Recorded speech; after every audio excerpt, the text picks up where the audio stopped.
जाएंगे। अब मेरी मुसीबत है कि मैं समय पे आ जाता हूं और उसके कारण बहुत से नागरिकों को अन्याय होता है। मैं आया हूं तब से देख रहा हूं पूरा जुलूस आ रहा है वहां से। अब इतनी बड़ी तादाद में जो लोग आ रहे हैं, मैं उनको मेरी बात नहीं कह पाऊंगा, इसलिए जो अभी पहुंचे नहीं हैं, मैं उनके भी पहले से क्षमा मांगता हूं, क्योंकि आगे के कार्यक्रम में जाने के लिए मैं अपनी बात करके चला जाऊंगा। तो आप कृपा करके मुझे क्षमा कीजिए। आप इतने दूर दूर से आते होंगे, गांवों से आते होंगे और इस सभा के लिए आते होंगे, लेकिन मेरी कठिनाई है कि मैं आपके दर्शन किए बिना आगे निकल जाऊंगा। तो मैं क्षमा मांग करके मेरी बात शुरू करता हूं। लेकिन साथियों, ये जो हुजूम मैं देख रहा हूं, वहां धूप में भी इतने लोग खड़े हैं, ये प्यार, ये बहुत बड़ी ताकत होती है जी। इतनी बड़ी तादाद में माताएं बहनें आशीर्वाद देने आए, जीवन में इससे बड़ा सौभाग्य क्या होता है जी। पिछले 10 साल में आपने जब से मुझे काम दिया है, अपने शरीर का कण कण और समय का पल पल सिर्फ और सिर्फ नम्र भावपूर्वक आपकी सेवा में लगाया है।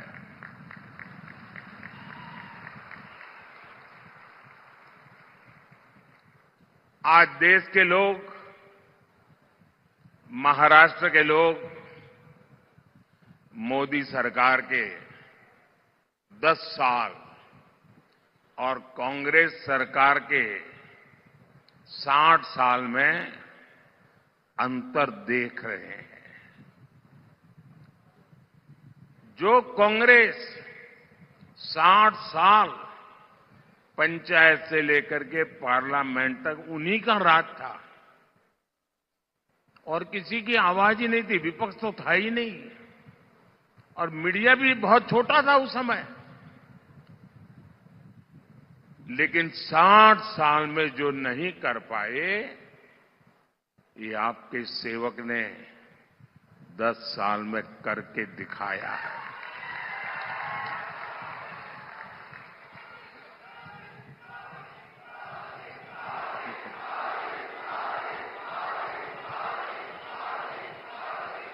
पिछले 60 साल में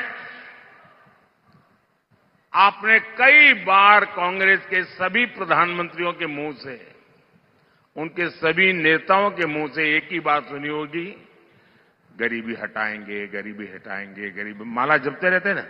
और हर चुनाव में गरीब गरीब गरीब गरीब गरीब गरीब गरीब गरीब गरीब गरीब गरीब गरीब गरीब, यही माला जपते रहते थे। उससे आगे कुछ नहीं करते थे।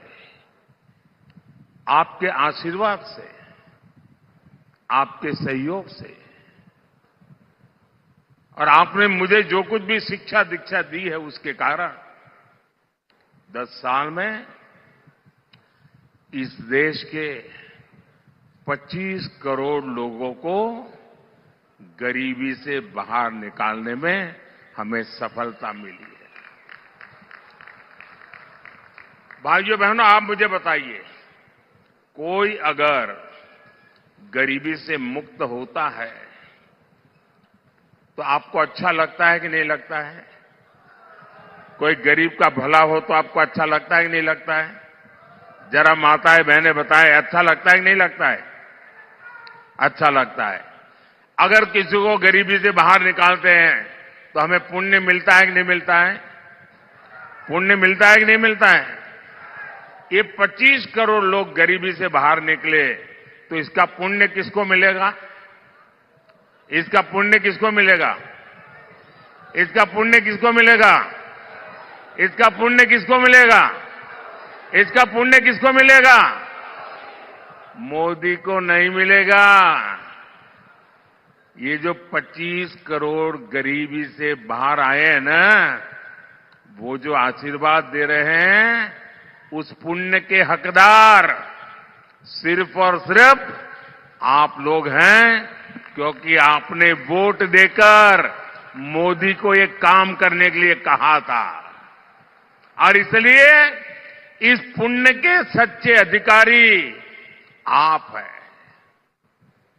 आज 80 करोड़ देशवासियों को उनकी थाली भरी हुई रहती है, उनका चूल्हा जलता रहता है, उनका बच्चा भूखा नहीं सोता है, 80 करोड़ लोगों को मुफ्त खाना मिलता है। इसका पुण्य किसको मिलता है? आपको मिलता है। आपने मोदी को वोट देकर के ये पुण्य कार्य करने के लिए भेजा है। साथियों, जब देश में मजबूत सरकार होती है तो उसका ध्यान वर्तमान के साथ ही भविष्य की योजनाओं पर भी होता है। यही सोचकर आज भाजपा सरकार रेल, रोड, एयरपोर्ट पर अभूतपूर्व खर्च कर रही है। जितना कांग्रेस सरकार ने अपने 10 साल में खर्च किया, उतना आज हम 1 साल में खर्च कर रहे हैं। तभी तो आज आप हर तरफ आधुनिक इंफ्रास्ट्रक्चर देख रहे हैं। इसका सीधा लाभ भगवान विट्ठल की इस धरती को भी हो रहा है। यहां पालकी मार्ग हो, रेलवे का काम हो, एयरपोर्ट का काम हो, ऐसे हर काम पर महायुति की हमारी सरकार तेजी से काम कर रही है। भाइयों और बहनों, महाराष्ट्र की जनता जब प्यार देती है, जब आशीर्वाद देती है, तो कोई कसर नहीं छोड़ती है। लेकिन अगर कोई अपना वचन पूरा नहीं करता, तो महाराष्ट्र की जनता उसे भी बराबर याद रखती है। रखती है कि नहीं रखती है? और हिसाब बराबर समय आने पर चुकता करती है कि नहीं करती है? अब देखिए, 15 साल पहले एक बहुत बड़े नेता यहां चुनाव लड़ने के लिए आए थे।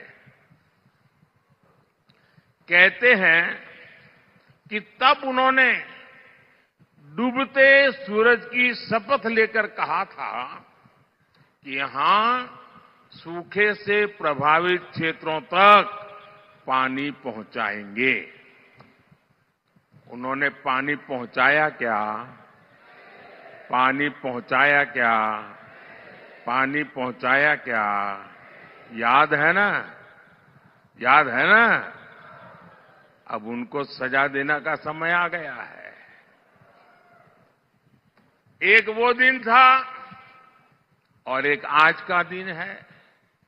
वो यहां से चुनाव लड़ने की हिम्मत नहीं जुटा पाए।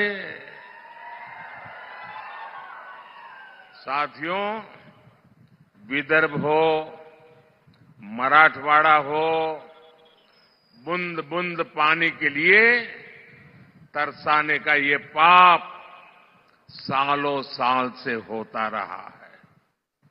कांग्रेस को 60 साल तक देश ने राज करने का हक दिया, काम करने का मौका दिया।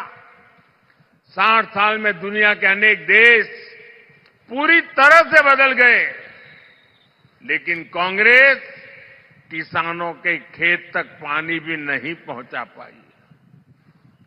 2014 में देश में 99 सिंचाई योजना ऐसी थी, करीब 100 सिंचाई ऐसी योजनाएं थी जो कई कई दशकों से लटकी पड़ी थी। इसमें भी सबसे ज्यादा 26 परियोजनाएं महाराष्ट्र की थी। सोचिए कितना बड़ा धोखा इन लोगों ने महाराष्ट्र को दिया है। साथियों, हर खेत में पानी पहुंचाना, हर घर तक पानी पहुंचाना, ये मेरे जीवन का बहुत बड़ा मिशन है। 2014 में सरकार बनने के बाद मैंने पूरी शक्ति इन सिंचाई परियोजनाओं के ऊपर लगा दी। आज कांग्रेस की लटकाई वो करीब करीब 100 सिंचाई परियोजनाओं से 63 परियोजनाएं पूरी हो चुकी है। जिस नीलवांडे डैम का इंतजार 50 सालों से हो रहा था, उसे हमने पूरा करवाया। गोसीखुर्द परियोजना का ज्यादातर काम एकनाथ जी, अजित दादा और देवेंद्र जी की टीम तेजी से पूरा कर रही है। हमारी सरकार 5 साल में ही 11 करोड़ से ज्यादा घरों तक नल से जल पहुंचा चुकी है। 10 साल में माइक्रो इरिगेशन का दायरा भी 2 गुने से अधिक बढ़ा है। इसका लाभ यहां केले की पैदावार से जुड़े किसानों को भी हो रहा है। साथियों, जब देश की आजादी के 75 साल हुए, इतना बड़ा उत्सव था, कोई और नेता होता तो क्या करता? कोई एक बड़ा स्तंभ खड़ा कर देता, उस पर अपना नाम लिखवा देता, कोई ऐसी चीज बना कर देगा खुद के नाम पर जड़ देता। लेकिन देश जब आजादी के 75 साल मना रहा था, तब मोदी को खुद के लिए कुछ करने का विचार नहीं आया, सरकार का नाम कमाने का विचार नहीं आया। तब मैंने संकल्प लिया था कि देश के हर जिले में 75 साल के निमित्त 75 अमृत सरोवर बनवाऊंगा। अमृत सरोवर अभियान के तहत अनेकों अमृत सरोवर देश के हर जिले में बने हैं।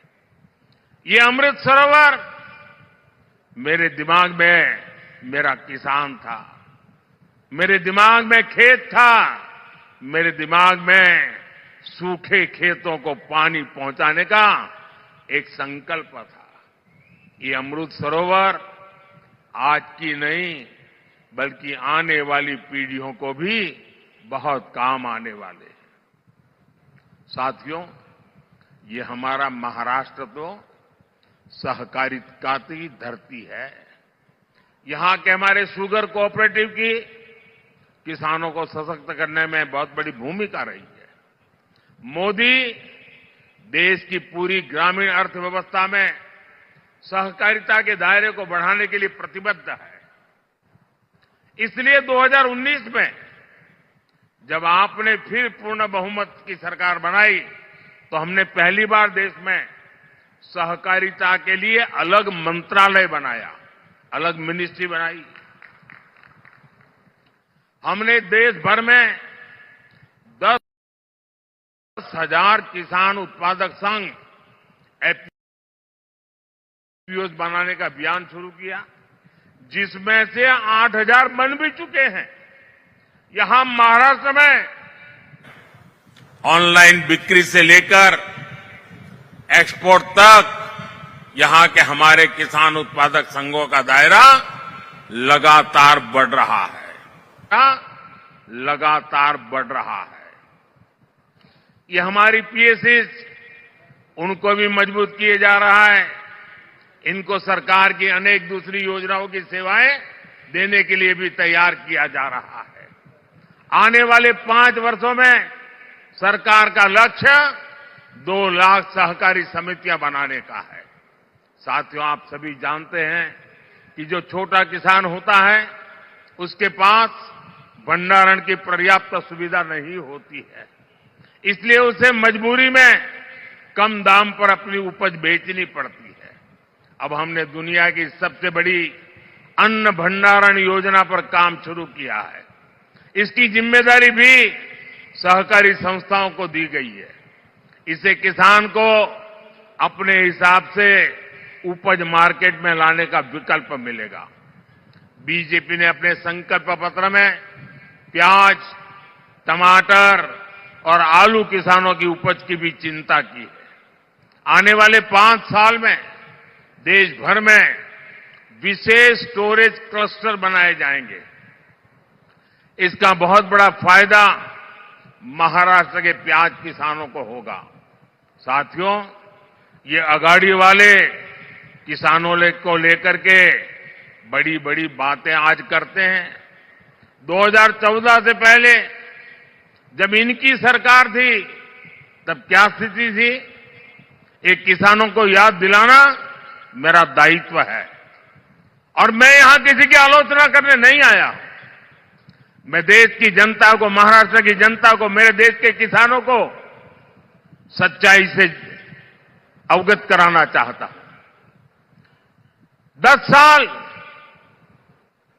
जब रिमोट कंट्रोल वाली सरकार चलती थी तब यहां के कद्दावर नेता देश के कृषि मंत्री थे। और क्या हुआ था, जब यहां के बड़े कद्दावर नेता दिल्ली में बैठे राज करते थे तो गन्ने का एफआरपी करीब 200 रुपये था। और आज मोदी के सेवा काल में गन्ने का एफआरपी 340 रुपये प्रति क्विंटल, यानी करीब करीब 350 रुपये। जब ये कद्दावर नेता वहां कृषि मंत्रित्व के नाते बैठे थे तब गन्ना किसान अपने एरियर के लिए शुगर कमीशन के ऑफिस का चक्कर लगाते थे। आज ऐसी स्थिति नहीं है। आज देश में करीब करीब 100% एरियर पेमेंट होता है। 2014 में गन्ने का एरियर पेमेंट 57,000 करोड़ रुपए का था और इस साल 1,14,000 करोड़ रुपए की पेमेंट हुई है। इसमें 32,000 करोड़ रुपए महाराष्ट्र के किसानों को मिले हैं। साथियों, इनकम टैक्स को लेकर हमारी शुगर मिल्स 90 के दशक से परेशान थी और ये कद्दावर नेता दिल्ली में बैठे थे। मैं उनको बार बार समझाता था कि भाई, आपके महाराष्ट्र में भी ये कोऑपरेटिव मिलें हैं शुगर की, गुजरात में भी है, परेशानी हो रही है। मैं गुजरात का मुख्यमंत्री था, चिट्ठियां लिख रखता था, मिलकर के बताता था। लेकिन 2014 से पहले ये कद्दावर नेता का डिपार्टमेंट होने के बावजूद भी शुगर मिल्स की इनकम टैक्स की समस्या का समाधान नहीं किया। जब मोदी को सेवा करने का मौका मिला, एनडीए की सरकार बनी, तो हमने उसका समाधान कर दिया।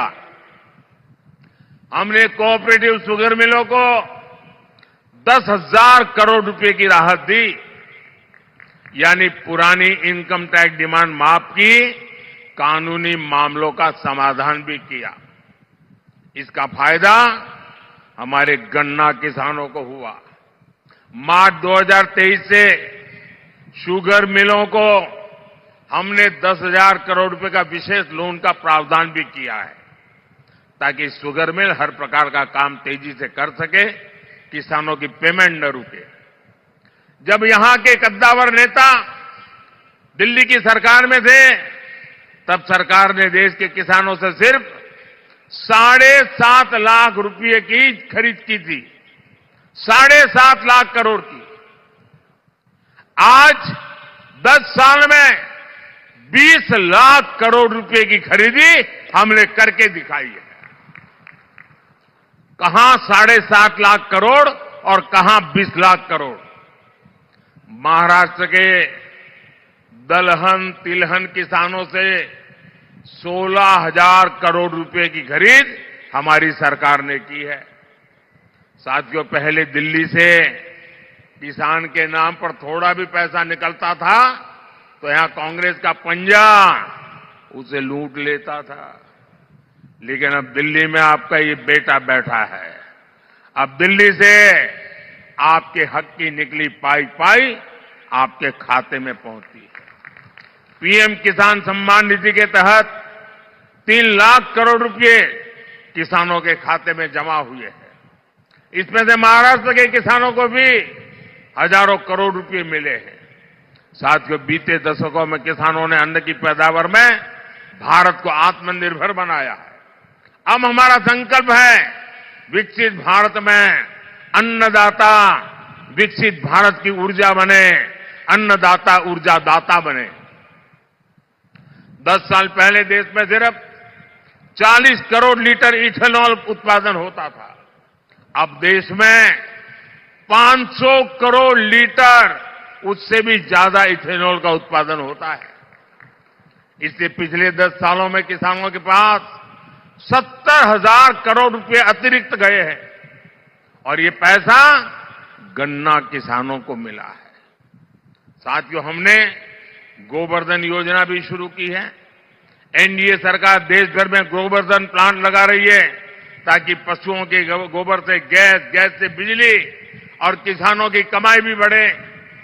इसमें से जैविक खाद पैदा हो ताकि हमारी जमीन के लिए काम आ जाए और कम कीमत में उपलब्ध हो। साथियों, किसानों को सौर ऊर्जा दाता बनाने पर भी हम काम कर रहे हैं। पीएम कुसुम योजना से सोलर पंप के लिए खाली पड़ी जमीन में छोटा सा सोलर प्लांट लगाने के लिए सरकार मदद दे रही है। इससे किसान मुफ्त बिजली भी उपयोग कर पाएगा और बाकी बिजली सरकार खरीदेगी।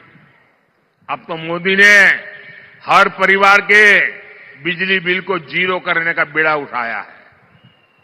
पीएम सूर्य घर मुफ्त बिजली योजना बनाने के पीछे यही उद्देश्य है। इसके तहत घर की छत पर सोलर पैनल लगाने के लिए सरकार मदद करेगी, बैंक खाते में पैसा डालेगी। जितनी जरूरत हो उतनी मुफ्त बिजली का उपयोग करो और बाकी बिजली सरकार को बेच दो, कमाई करो। यानी बिल भी 0 और बिजली से कमाई भी। ये होता है मोदी की गारंटी का मतलब।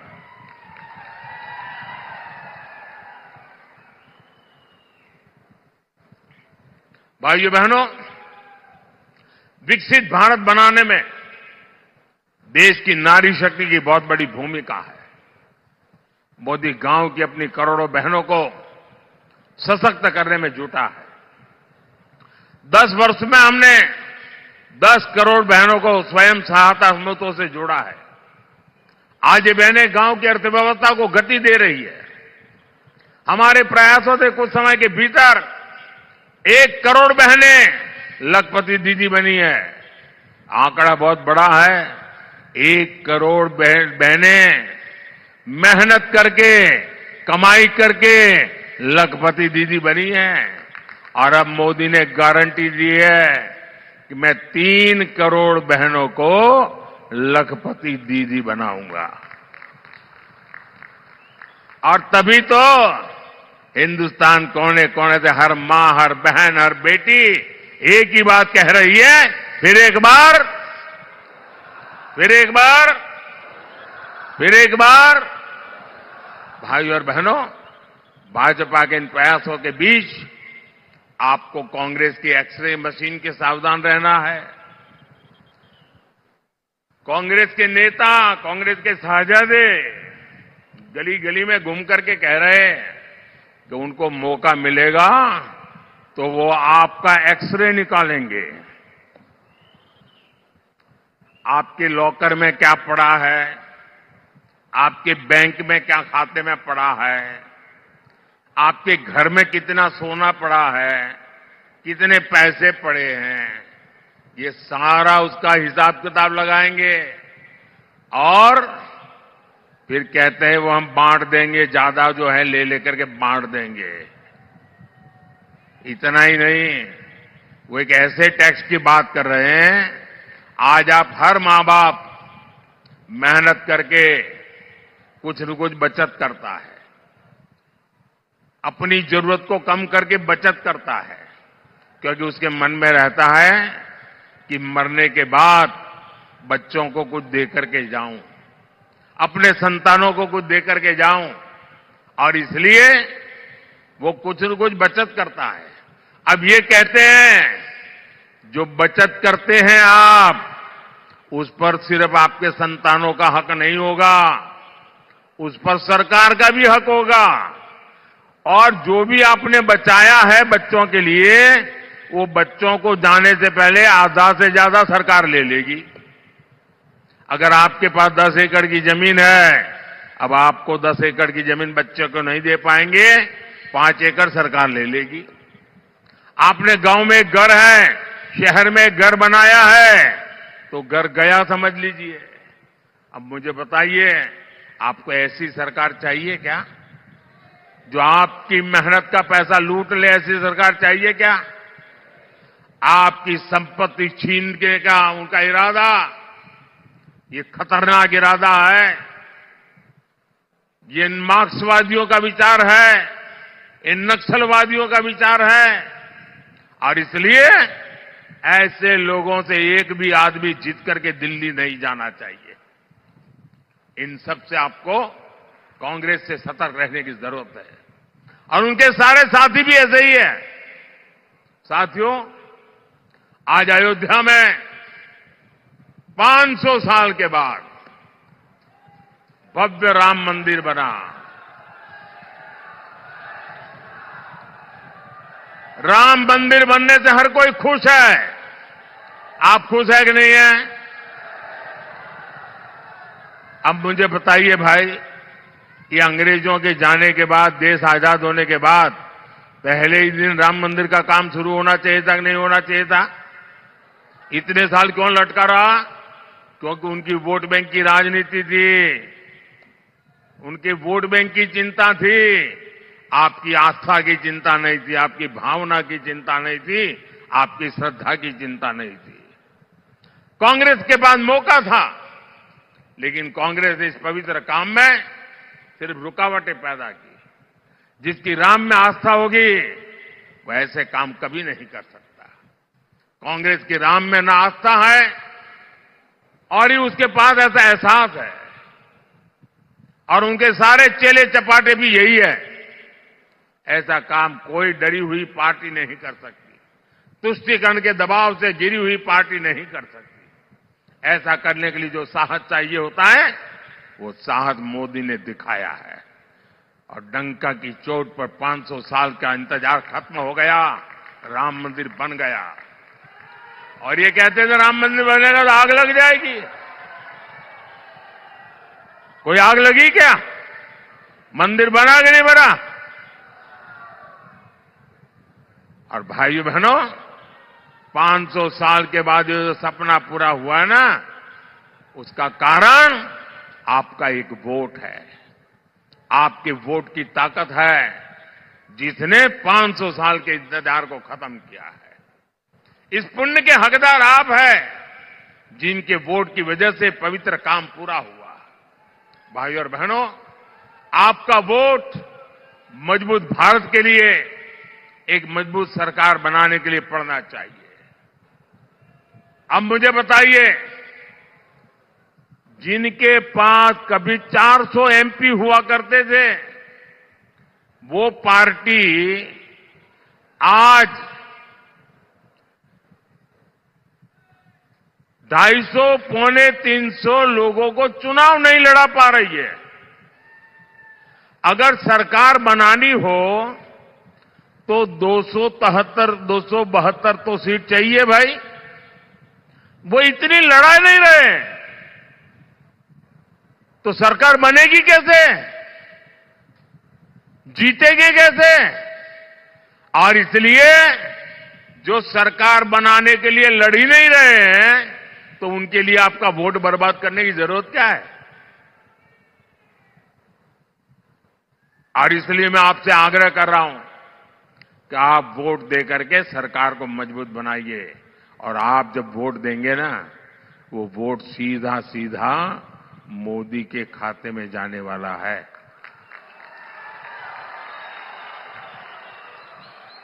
7 मई को गर्मी कितनी ही क्यों न हो, पहले मतदान फिर जलपान। मतदान किए बिना जलपान नहीं करेंगे, ये हमें संकल्प करना है। 7 मई को मेरे साथी रंजीत नायक निंबालकर जी को आप जो वोट डालेंगे वो मोदी की शक्ति बढ़ाएगा। माढ़ा के लोगों से मेरा एक आग्रह और है, आप इनको तो जिताइए, लेकिन मेरा एक और काम करिए। यहां से जाने के बाद गांव में, मोहल्ले में, परिवार में सबको बताना कि अपने मोदी जी आए थे और मोदी जी ने आपको नमस्कार भेजा है, प्रणाम भेजा है। मेरा प्रणाम पहुंचा देंगे, सभी को मेरा प्रणाम पहुंचा देंगे। मेरे साथ बोलिए, भारत माता की, भारत माता की, भारत माता की। बहुत बहुत धन्यवाद। या महाविजय संकल्प सभेला संबोधित करणारे आदरणीय देशाचे लाडके पंतप्रधान नरेंद्रजी मोदी साहेब यांचं या ठिकाणी मी मनपूर्वक आभार व्यक्त करते। आणि या महाविजय संकल्प सभेला उपस्थित असणाऱ्या सन्माननीय रश्मी दीदी बागल यांना मी विनंती करते, त्यांनी कार्यक्रमाचं आभार प्रदर्शन व्यक्त करावं।